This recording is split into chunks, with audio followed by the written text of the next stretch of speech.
Time यानी कि समय एक ऐसा शब्द है जो अपने अंदर बहुत से रहस्यों को समेटे हुए है। अगर आपने इस वीडियो को पूरा देख लिया तो आपको ये पता चल जाएगा कि वास्तव में इस दुनिया में आपका कोई अस्तित्व है भी या नहीं।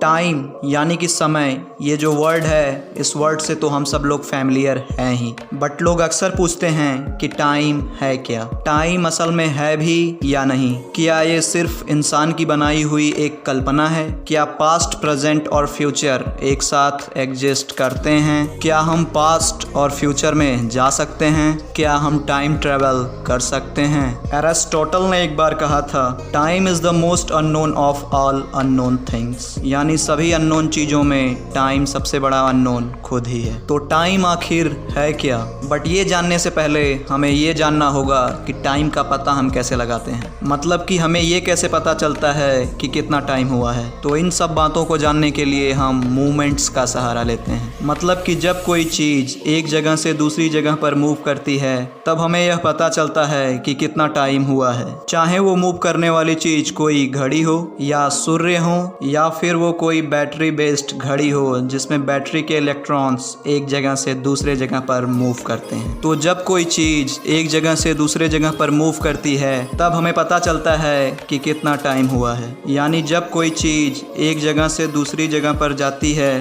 तब हम उससे टाइम का पता लगाते हैं, और हमने अपने हिसाब से इनको नाम दे दिया है कि जब घड़ी की सुई यहाँ से यहाँ तक जाएगी तो 1 मिनट होगा, और जब ये घड़ी की सुई यहाँ से यहाँ तक जाएगी तो 1 घंटा होगा। पहले के ज़माने में टाइम को सूरज या चाँद आदि को देखकर पता लगाया जाता था। जब कोई चीज़ मूव कर रही होती है तब हम अपने हिसाब से उसके साथ कुछ नंबर जोड़ देते हैं। तो इन सब बातों से ये पता चलता है कि टाइम को इंसान ने इन्वेंट किया है। पर अगर टाइम को इंसान ने बनाया है तो आइंस्टीन की वो थियरी जो ये कहती हैं कि टाइम स्लो हो सकता है या रुक सकता है और हम फ्यूचर में जा सकते हैं, तो वो थियरी जो कि एक्सपेरिमेंट के जरिए साबित भी हो चुकी हैं, वो क्या है? क्या वो सब झूठ हैं? इस दुनिया में हर एक चीज़ मूव हो रही है, कोई भी चीज़ एक जगह पर रुकी हुई नहीं है, और जब चीज़ें मूव होती हैं तो वो घिसती हैं। धीरे धीरे एक दिन वो इतना घिस जाती हैं कि वो डेड हो जाती हैं। जैसे कि क्लॉक के अंदर के जो पुर्जे होते हैं जो कि क्लॉक को चलाते हैं,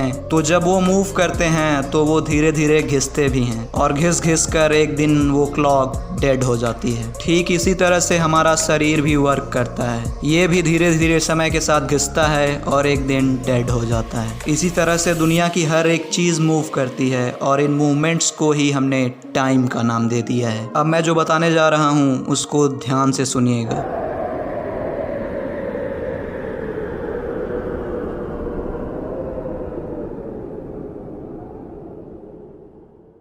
असल में टाइम कोई ऐसी चीज़ नहीं है जो चल रही हो, यानी कि टाइम अपने आप में कुछ भी नहीं है। टाइम जो है वो चीज़ों की हो रही मूवमेंट्स है, यानी कि टाइम सिर्फ एक वर्ड है जिसे हम यूज करते हैं हमारी भाषा में ताकि हम हमारी भाषा को आसान बना सकें। तो टाइम अगर रियल में एग्जिस्ट नहीं करता है और टाइम सिर्फ एक चीज़ों की हो रही मूवमेंट्स है जिसे कि हमने टाइम नाम दे दिया है, तो आइंस्टीन की वो थियरी जो कि ये कहती हैं कि टाइम स्लो हो सकता है, टाइम रुक सकता है और हम फ्यूचर में भी जा सकते हैं, तो वो क्या हैं? क्या वो सब झूठ हैं? नहीं, दरअसल टाइम जो है वो हमारे ब्रेन से रिलेटेड है। हमारे दिमाग के अंदर जो न्यूरॉन्स हैं वो कितनी तेज़ी से दौड़ रहे हैं या मूव कर रहे हैं, उसी हिसाब से हम डिफाइन करते हैं कि इस दुनिया की बाकी की चीज़ें कितनी तेज़ी से मूव कर रही हैं, जिसे हम टाइम कहते हैं। तो इसीलिए हमारे हिसाब से जो टाइम की डेफिनेशन है और एक मच्छर के लिए जो टाइम की डेफिनेशन है वो बहुत ही अलग है, क्योंकि कुछ मच्छर ऐसे होते हैं जिनकी ज़िंदगी सिर्फ 1 दिन की होती है, पर ये जो 24 घंटे हैं वो हमारे लिए बहुत ही कम है, पर एक मच्छर के लिए उसकी पूरी ज़िंदगी है। इसीलिए एक मच्छर के लिए टाइम की डेफिनेशन हमसे बहुत ही अलग होगी। जिसे हम 1 घंटा कहते हैं, हो सकता है वो मच्छर के लिए 1 साल के बराबर हो, क्योंकि मच्छर की मूवमेंट्स हमसे बहुत ही तेज़ी से होती हैं। इसीलिए हम मच्छर को पकड़ नहीं पाते, क्योंकि हम लोग मच्छर के मुकाबले बहुत ही स्लो हैं। पर असल में इस दुनिया की सारी चीजें किस स्पीड से मूव हो रही हैं, इस पर इस धरती का कोई भी जानवर एक दूसरे से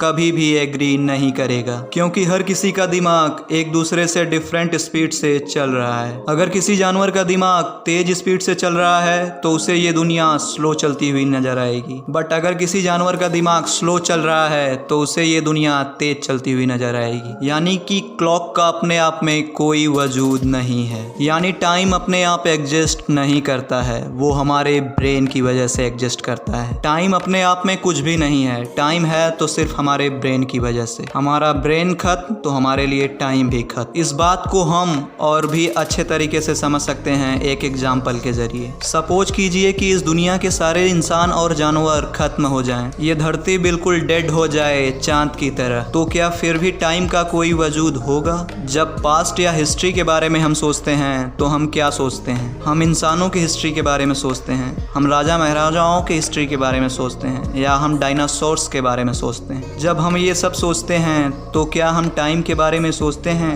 नहीं, हम बदलाव के बारे में सोचते हैं कि कैसे धरती पर बदलाव आए। जब कोई चीज़ बदलती ही नहीं तब उसकी कोई हिस्ट्री नहीं होती। जैसे कि चांद, हो सकता है चांद की हिस्ट्री यूनिवर्स के इतिहास में हो, पर चांद पर अपनी कोई हिस्ट्री नहीं है। चांद डेड है। चांद आज से लाखों साल पहले भी ऐसा ही था और आज भी ऐसा ही है। अगर कोई चांद पर जाए और फिर टाइम मशीन की मदद से चांद के पास्ट में जाए तो वो ये कहेगा कि मैं तो पास्ट में आया ही नहीं, ये तो वही जगह है जहाँ पर मैं पहले खड़ा था, चाहे वो लाखों साल पीछे ही क्यों ना चला जाए। तो आप उसको ये कैसे यकीन दिलाएंगे कि उसने पास्ट में टाइम ट्रेवल किया है? आप नहीं दिला सकते और ना ही इस बात के कोई मायने हैं, क्योंकि जब तक उसने अब में और पहले में कोई बदलाव ही नहीं देखा तो वो ये कहेगा कि उसने टाइम ट्रेवल नहीं किया है, क्योंकि बदलाव ही टाइम है। और दुनिया का कोई भी इंसान ये साबित नहीं कर सकता कि उसने टाइम ट्रेवल किया है, तो ये उसे कोई यकीन नहीं दिला सकता कि उसने टाइम ट्रेवल किया है, क्योंकि बदलाव ही टाइम है। और बदलाव जो है वो चीज़ों के मूव होने से आता है, और चीज़ें मूव ग्रेविटी की वजह से होती हैं, एटमॉस्फेयर की वजह से होती हैं, या फिर क्वांटम फोर्सेस की वजह से होती हैं। तो इन सब सारी फोर्सेस की वजह से मूवमेंट्स होती हैं, और मूवमेंट्स की मदद से बदलाव आता है। और ये बदलाव कितनी तेजी से या स्लो आ रहा है ये निर्धारित करता है हमारा दिमाग। तो इन सारी चीज़ों से जो मिलकर बनता है उसे हम टाइम कहते हैं। इन शॉर्ट में कहें तो टाइम अपने आप में कुछ भी नहीं है। इस दुनिया में जो बदलाव आता है उसे हमारा दिमाग किस रफ्तार से देखता है उसे हम टाइम कहते हैं। इस रफ्तार को कौन सा जीव कितनी स्लो देखेगा या कितनी तेज देखेगा ये उसके ब्रेन की स्पीड पर डिपेंड करता है, या उसके देखने की स्पीड पर डिपेंड करता है। तो यहाँ पर टाइम जो है वो रिलेटिव है, मतलब कि हमारे ब्रेन से उसका एक रिलेशन है। और सर आइंस्टीन ने जो अपनी थियरी ऑफ रिलेटिविटी बनाई थी वो इसी आधार पर बनाई थी, इसी बात पर बनाई थी कि इस दुनिया में हर एक चीज का कोई ना कोई